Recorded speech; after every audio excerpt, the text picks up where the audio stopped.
antara benda paling penting adalah kita kena stay relevant. Dan contoh kalau pada masa sekarang, benda yang memastikan bisnes tu stay relevant adalah content. Ni memang tak boleh dinafikan lah. Especially dengan adanya platform TikTok sekarang, content organik lah terutamanya dah jadi semakin relevan. Semakin penting untuk bisnes tu bina trust, bina engagement dan bina hubungan dengan dia punya audience yang dia nak target lah.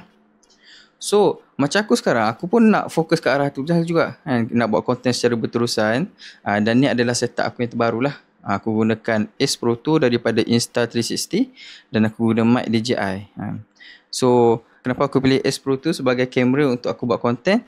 Sebenarnya ini adalah setup untuk on the go sahaja kan. Macam kalau contoh aku travel, aku pergi kedai, aku takkan nak setup kamera guna phone kan. Phone besar, kadang-kadang aku nak guna phone kan time dekat kedai makan atau time travel kan. So kena ada satu kamera lain lah. So aku ambil Ace Pro 2 lah sebagai on the go dan guna DJI mic. Memang aku suka mic ni daripada dulu lagi. Okay, kenapa Ace Pro 2 berbanding Pocket 3? Dia dua sebab je.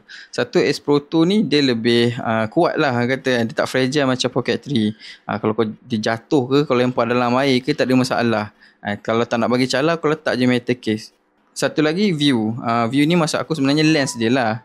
Aku suka yang wide angle punya lens kan. At least nampak banyak sikit content dekat belakang ni instead of flat. Macam kalau korang tahu Pocket 3 dia 20mm 20mm, so dia korang akan dapat video yang flat lah, yang memang sesuai untuk talking head.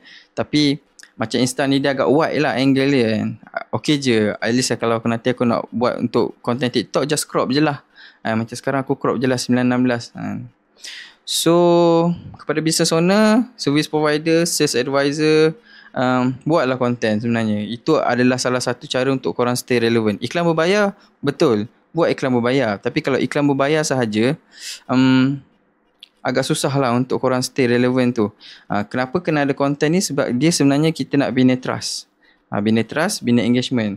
Sebab memang dululah mudah lah nak convert orang masuk terus dari iklan berbayar. Okay, dia terus dengar kita punya explanation, okay boleh convert. Tapi sekarang, bila orang nak buat satu purchase tu, dia akan fikir banyak kali. Dia akan pergi banyak platform untuk check detail pasal benda yang dia nak beli. Especially kalau produk yang mahal kan. So bila ada content organik, contoh dia masuk platform TikTok, dia nampak content korang, ada rasa macam okey lah orang ni, ada trust, ada engagement, dia punya explanation bagus.